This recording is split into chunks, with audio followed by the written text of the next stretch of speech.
Bienvenidos a Acelera Academy, el podcast. Escucha consejos prácticos para tus finanzas personales y el manejo de tu dinero, y conoce los temas más relevantes de ahorro e inversión de la mano de expertos financieros. Acompáñanos semanalmente, entra a los cursos de Acelera Academy y obtén el conocimiento para alcanzar tus metas financieras. Episodio 2. ¿Cómo puedo invertir en bienes inmuebles con muy poco dinero? Hoy platicaremos sobre cómo invertir en bienes raíces a través de la bolsa, los beneficios de las fibras, cómo elegir y en cuál invertir. En este episodio nos acompaña Santiago Rincón Gallardo, director de Bursanet, plataforma digital de Actinver, y Luis Tinajero, líder de Acelera Academy y director de Innovación y Educación Financiera en Grupo Actinver. Santiago, gracias por estar aquí. Yo sé que traes agenda y siempre muy complicado encontrar unos minutos contigo, pero quiero aprovecharlos verdaderamente y transmitir algo de tus conocimientos a los que nos escuchan. La verdad es un privilegio, gracias. Y pues adelante, yo te decía, bueno, a ver, vamos a escoger uno de infinitos temas que podemos hablar y nos apasionan además mutuamente. Entonces, habíamos pensado en un par, pero al final ahorita, así al vuelo, decidimos hablar de fibras. Eso nadie lo compra, entonces lo voy a traducir a ¿cómo puedo invertir en bienes inmuebles con muy poco dinero? Mira, muy atinado comentario. Y gracias, Luis, por la invitación. A todos los podescuchas que nos están viendo y oyendo. Qué gusto platicar con ustedes un poquito. Y vamos a hablar de fibras. Este tema que seguramente algunos han oído. Fibras no es all brand y no es fibras para comer, pero fibras que son un vehículo de inversión que, como bien dices, bienes raíces. Que todo el mundo tenemos esta concepción de, a ver, quiero invertir en ladrillos, quiero invertir como mi papá, de comprar unos departamentos, quiero rentarlos y generar ingresos. Que eso, cuando estamos empezando nuestra carrera, generalmente es muy difícil. O sea, comprar un departamento de cientos de miles o de millones de pesos es complicado. Tienes que hacer un patrimonio importante y luego, ya que lo tienes, rentarlo es un rollo. Porque lo rentas y de repente se te va tu inquilino, tienes meses ahí medio perdidos y tienes temas fiscales, obviamente, porque es un ingreso que estás recibiendo. Y de lo que vamos a platicar hoy, Luis, es de cómo invertir en bienes raíces a través de la Bolsa Mexicana de Valores o de las bolsas de valores del mundo, que es un tema, como bien decías, mucho más fácil de entender y te da exposición a invertir en bienes raíces, no solamente la casa, no solamente el departamento, sino en otros giros en bienes raíces que tienen que ver con medicina, por ejemplo, en hospitales, o tiene que ver con el tema de nearshoring, ahorita que está todo el norte de México con un apogeo importante de industria.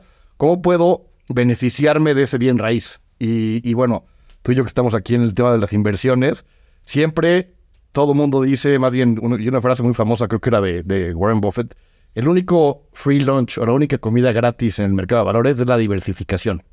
Entonces, un portafolio bien diversificado no es invertir toda mi lana en una acción, o toda mi lana en un fondo, o toda mi lana en algún activo, sino diversificarte no solamente en diferentes tipos de acciones, en diferentes tipos de geografías, pero también en diferentes tipos de activos.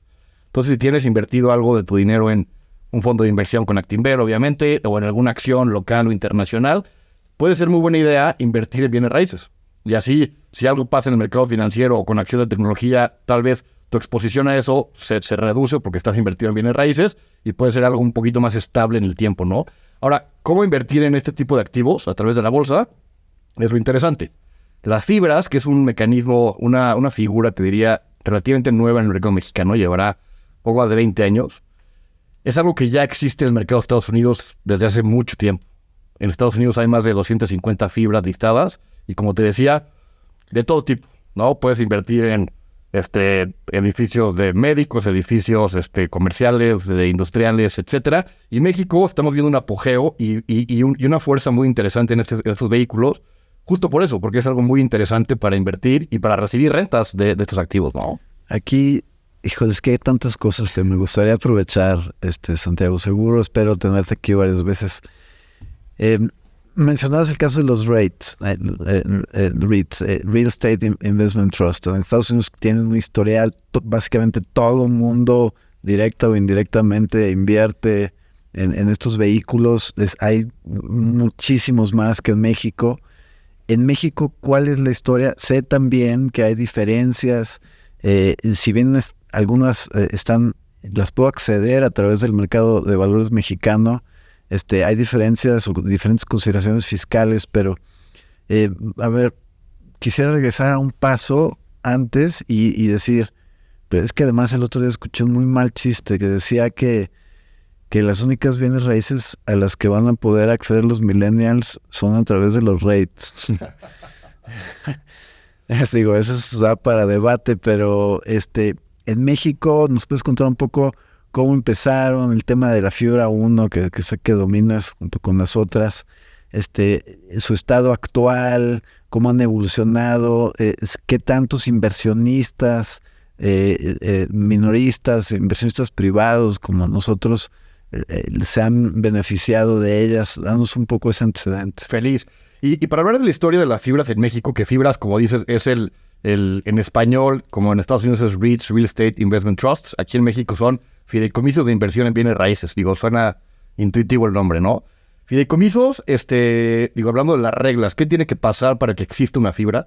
O sea, una fibra es un conjunto de bienes raíces que se lista en el mercado de valores, la gente puede invertir en ellos y recibir las rentas, ya sea rentas de terrenos, de cuartos de hotel, de centros comerciales, etcétera.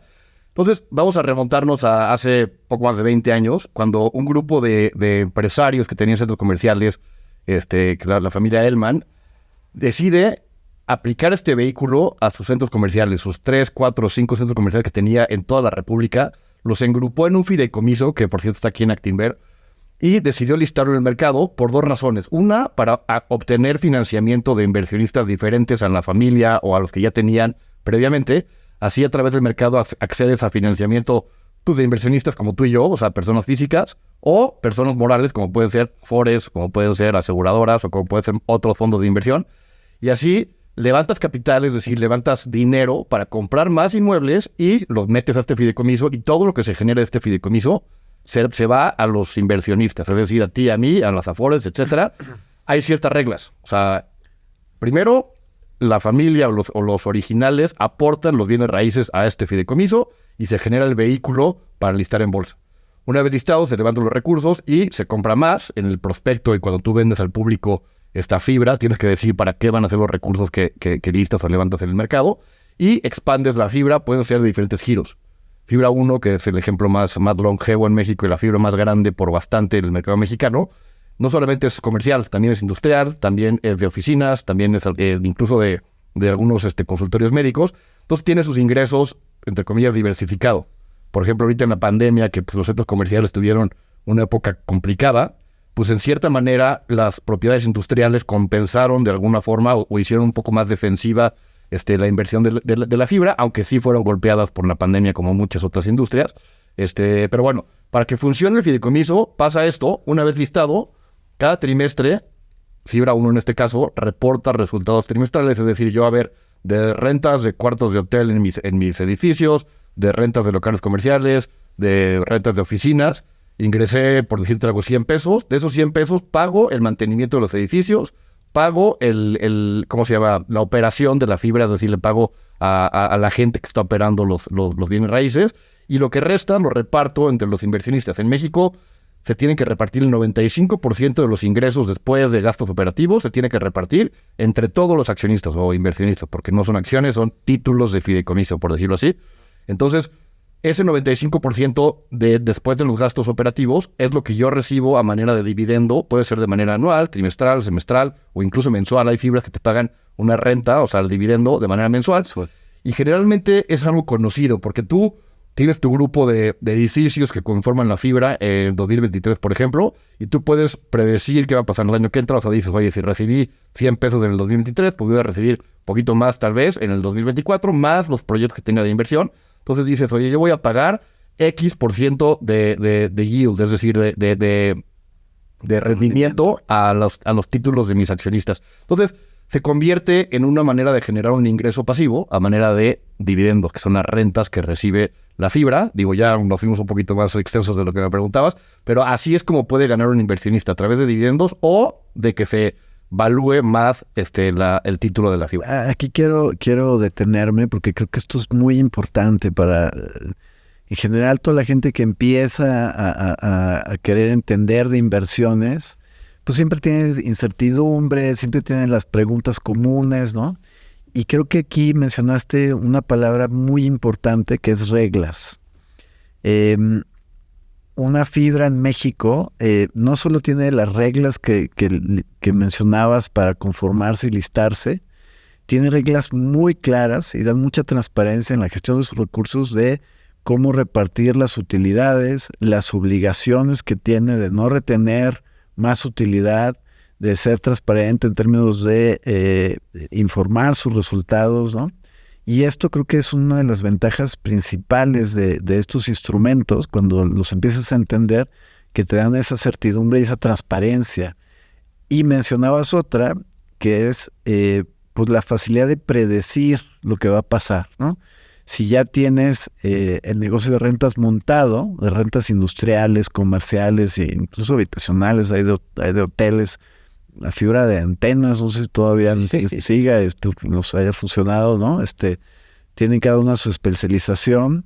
Pues es fácil predecir un año versus otro. Entonces, tal cual, pues es un negocio de rentas que trae este vehículo con estas reglas. ¿Nos puedes hablar más de las reglas que estamos mencionando?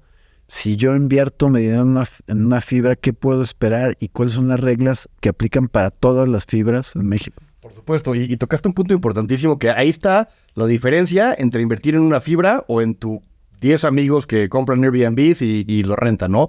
La transparencia. O sea, las fibras, al ser un vehículo público, es decir, listado en el mercado de valores, están bajo una supervisión bastante dura, tanto de la Secretaría de Hacienda como de la Comisión Nacional de Bancaria y Valores, y en los casos de las fibras que son susceptibles a ser invertidas por una Afore, también de la CONSAR. Entonces tienes a 3 autoridades que están revisando que tú seas transparente con tus inversionistas. Eso significa que tú tienes total visibilidad de cuánto dinero se gasta el Consejo de Administración, el Comité Técnico de la Fibra en operación de la fibra, cuánto se gasta en mantenimiento de edificios. O sea, es muy difícil que haya este tema de opacidad, a diferencia que si te vas con tu cuate a michas en el departamento en la colonia Roma, pues ahí quién sabe cómo tu cuate administre todo y a quién le paga qué. Aquí, bajo estas reglas tan claras que tienen todos los instrumentos financieros listados en México, hay completa transparencia. Entonces tú puedes saber en qué se va tu dinero, en dónde está invirtiendo la fibra, si tienen planes de expansión, qué están haciendo con ese dinero. Y ahí, decías, es como una renta, pues tal cual, es una renta, y con estas reglas que te platicaba que la fibra tiene que repartir el 95% de los ingresos después de los gastos de operación, pues tú sabes qué te va a tocar. Entonces, por ejemplo, vamos a poner el caso de Fibra Monterrey, una fibra enfocada en el norte de México, en especial en el sector industrial, que ahorita con el nearshoring, la planta de Tesla que se está poniendo en Monterrey, todas las industrias que necesitan terrenos aledaños, pues muchos le rentan a fibras como Fibra Monterrey. Y lo que hace Fibra Monterrey es que tiene un modelo un poquito diferente a los demás, que pagan de manera mensual. Entonces es como si tú compraras literalmente una parcelita, un cachito de la bodegota industrial en el norte del país, y parte de ese ingreso de la surtidora o la empresa que me digas que está ocupando ese bien inmueble, pues te va a caer a ti, a tu bolsa, después de los gastos de la fibra. Y bueno, tú te puedes exponer no solamente a temas industriales, también a temas residenciales, a temas de telefonía celular, como decías. El grupo de Carlos Slim decidió enfibrar las torres celulares, y pues ahí es un negocio que puedes predecir, como bien decías. Oye, yo sé que Telcel y AT&T me van a rentar las torres celulares por los próximos 10 años. Y me van a rentar a tal más inflación. Entonces yo ya puedo predecir en cierta medida lo que va a pasar de ingresos el año que entra. Entonces yo digo, oye, yo quiero invertir con Slim en las torres de celulares de Telcel y otras compañías. Perfecto, entonces yo voy a recibir X% de rendimiento trimestralmente, que es la regla de esas fibras, por ejemplo, o semestralmente si es otra. Entonces te permite vivir de las rentas, por decirlo así, y por precios, regresando al esquema de cómo funcionan, se listan los fideicomisos que tienen estos bienes inmuebles adentro, y los títulos pueden costar desde decenas de pesos, o sea, 10, 20, 30 pesos, hasta cientos de pesos en el caso de México. O sea, la fibra más cara creo que está en 350 pesos. Entonces tú compras un título y vas a recibir rentitas, obviamente en proporción a lo que tengas de esa fibra, pero de manera constante, ¿no? Entonces, pues te genera un ingreso pasivo, por decirlo así, que mucha gente dice, pues me dejó mi papá, me heredó el departamento y vivo de eso, o quiero vivir de eso. Pues aquí es una manera de hacerlo, pero mucho más realista y en base a lo que tengas de patrimonio, ¿no? Entonces, como decías al principio, ahorita los centennials y la colita de los millennials dicen, oye, comprar una casa, como yo, mi papá, como mi abuelo, la veo cada día más difícil, Pero pues bueno, si quieres esta exposición a bienes raíces, esta es una súper opción. Si yo soy Centennial, Millennial, Gen X, ¿no? Y te estoy escuchando y digo, bueno, pues está bien, yo quiero diversificar un poco mi portafolio, además del curso que tú impartiste en Acelera. Exacto. ¿Qué hago? Digo, bueno, ya escuché que con 350 pesos más o menos pues puedo entrar a una fibra. ¿Dónde puedo conocer más? ¿Con quién me acerco? Obviamente con los asesores de Actinver, a través de Bursanet que tú encabezas. ¿Cómo puedo decidir en cuál sería mi criterio de escoger una fibra? Sé que hay unas especializadas en hoteles, otras en industria, otras mixtas. ¿Cuál es la recomendación que me darías a mí si yo estaría apenas investigando de fibras? Grandísima pregunta, y eso es lo que todo el mundo nos hacemos en alguna u otra etapa de nuestra vida. Lo primero es vete a acelera.com y busca el curso de fibras para que aprendas un poquito más. Y ya que sepas cómo funcionan, después de esta conversación, que estudies un poquito más en Acelera, es ver qué hay en el mercado. Como platicamos, hay más de 15 fibras locales, o sea, más de 225, 250 en Estados Unidos. En México hay 15 de 16 ya, porque se listó una fibra agrofibra, o sea, que invierte en temas agroindustriales muy interesante. Ahora, ¿cómo escojo? Pues depende de cada quien. O sea, de todo mundo tenemos diferentes necesidades, diferentes perfiles de riesgo, y a eso me refiero que es muy diferente la persona de 19 años que está apenas creando su patrimonio y tal vez puede arriesgar un poquito más de su lana, pues puede invertir en industrias con un crecimiento un poquito más acelerado. Dígase, no sé, hotelera, por ejemplo. Porque ahí dependes de la ocupación de los hoteles que conforman la fibra. Entonces, si está ocupado al 95% el hotel, pues te va muy bien. Pero si está al 60%, quién sabe, ¿no? Entonces tiene un poquito más de riesgo tal vez, pero también algunos premios más atractivos. Y si quieres más seguridad, pues te vas a fibras que tienen mucho más tiempo en el mercado, ¿cómo se dice? Desarrollos industriales o desarrollos comerciales más estabilizados con ingresos que ya van de 10, 15, 20 años y tienen contratos a más largo plazo. O sea, por ejemplo, Fibra Prologis, que es una de las más grandes en México, industriales, el contrato promedio es de 6 años. Entonces tú sabes que no es de como que el departamento se te va el inquilino y tienes 2 meses colgados. No. Ahí tienes por lo menos de 4 a 6 años de rentas continuas de marcas muy famosas y que ocupan bodegas industriales. Entonces, ¿qué fibra te conviene? Pues depende de la necesidad que tengas y la que más se acomode a lo que tú quieres, ¿no?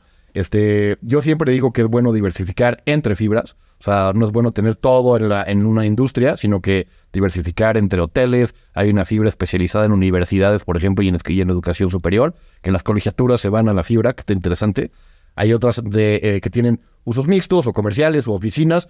Diversificar entre fibras también es muy buena opción, pero al final del día es conocerte a ti, conocer el perfil de riesgo que tienes y dónde quieres ahorrar e invertir tu dinero, porque ahorita en tiempos de inflación alta como lo que estamos viviendo, es mucho más relevante que nunca invertir. O sea, por decirte el ejemplo que traigo fresco, que es Fibra Monterrey. Fibra Monterrey paga casi 9% al año de rendimiento pagadero mes a mes.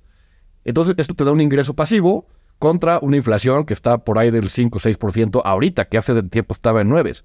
Entonces, pelear contra la inflación es lo que tenemos que hacer todos. ¿Y cómo invierto? Pues abre tu cuenta en Bursanet. Esa es la opción obvia. Bajen la aplicación y al abrirla y depositar le regalamos 100 títulos. Pueden ser de fibras o de acciones en el mercado bursátil.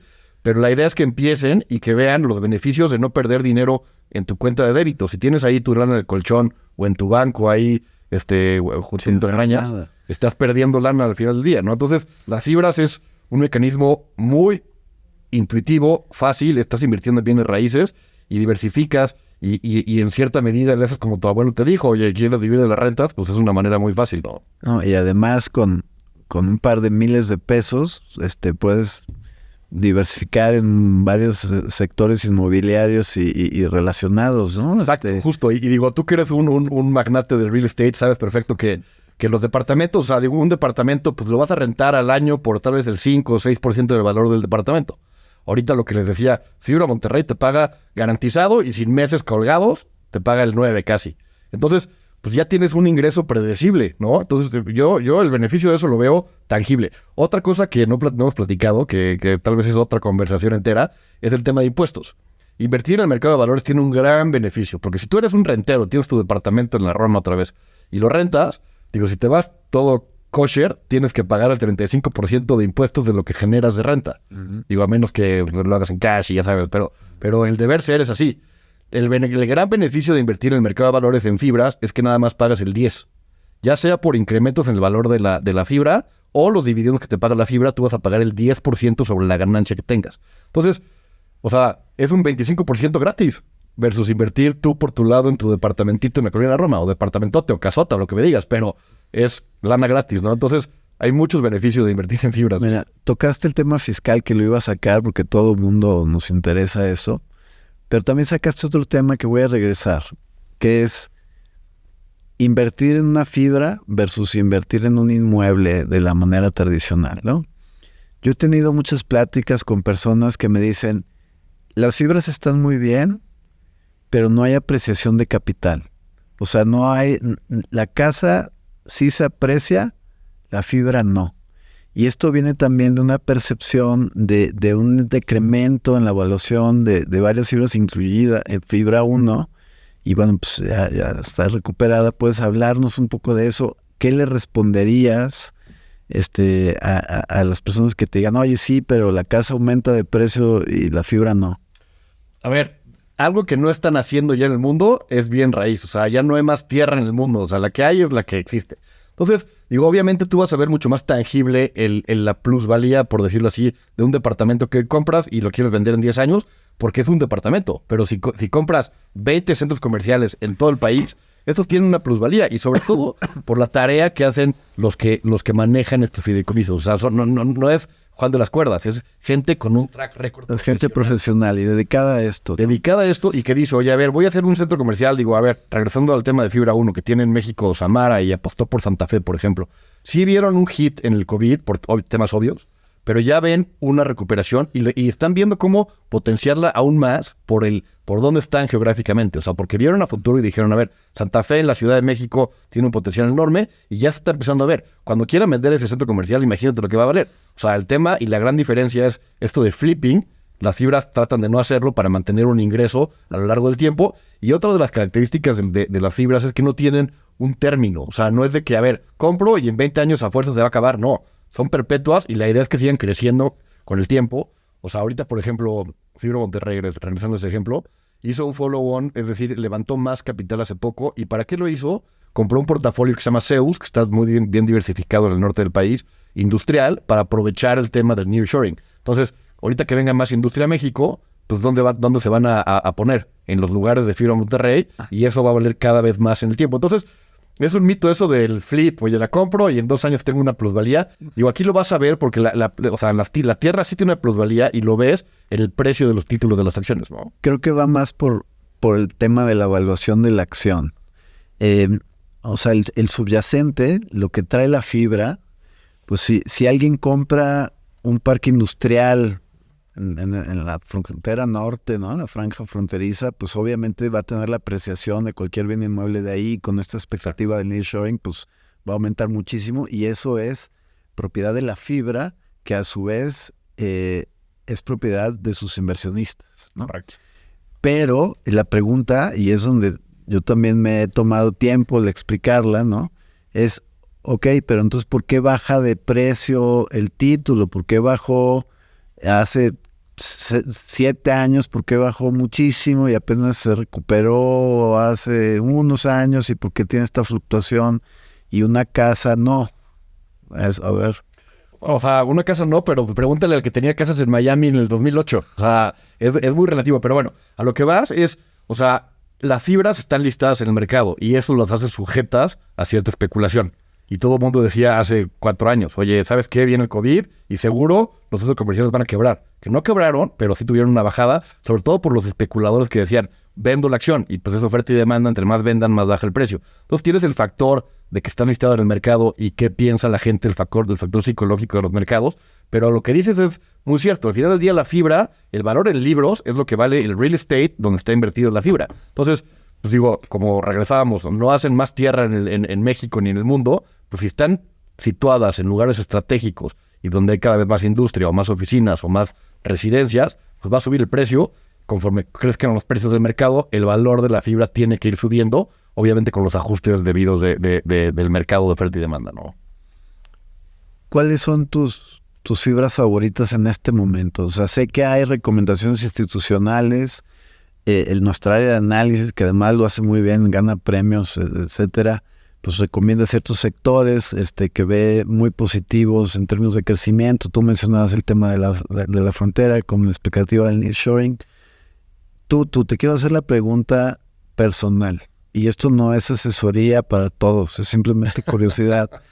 ¿Cuáles son las fibras que en este momento crees que son oportunidades? Sé que todas ofrecen cosas interesantes, dividendos, rentabilidad, etcétera, pero mencionabas el caso del COVID, ¿no? Que hubo una sobreventa de algunas fibras que estaban especializadas en el tema comercial y mucha gente dijo, no, pues la van a sufrir, vendo, ¿no?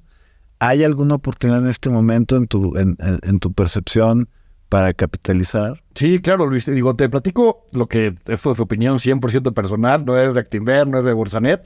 Yo creo que ahorita hay una oportunidad en México muy interesante con el nearshoring que platicamos. Ya se está poniendo Tesla en Monterrey, pero vienen muchísimas otras industrias a México porque tenemos de vecino del norte el mercado consumidor número 1 del mundo. Entonces creo que las que puedan aprovechar mejor este fenómeno, que yo creo que van a ser Fibra Monterrey y Fibra Prologis, porque están muy bien posicionadas en ese sector, en esa región, van a estar muy bien beneficiadas. Y otra que me encanta es Agrofibra, que tiene un sector muy diferente, que es agroindustrial. Entonces, pues digo, al final del día todos comemos y todos dependemos en cierta medida de la agricultura, y es algo que en México no se había visto una empresa que pudieras invertir de manera tan fácil en este sector. Entonces yo creo que es algo que en el mediano o largo plazo vamos a ver resultados muy interesantes, pero al final del día, como dices, hay que fijarse cada quien en sus expectativas de riesgo, qué es lo que quiere recibir, a dónde quieres invertirte y decidir con base en eso, ¿no? En el curso que platiques de Acelera, ahí les pongo un ejemplo de las fibras por sector. O sea, te vienen las fibras que invierten en temas comerciales, en temas de oficinas, en temas industriales, en temas educativos o en temas residenciales o de hoteles, y pueden escoger la que mejor les satisfaga sus necesidades. Yo a esas son las que más les veo potencial en el mediano plazo. Es muy importante que, como menciona Santiago, esto está en función del portafolio de cada persona, de sus propios objetivos, de su horizonte de inversión, de la cantidad de dinero que quieran invertir a mediano o largo plazo, comparado con otros activos, con acciones de empresas. ¿Crees que tengan menos volatilidad los títulos de las fibras?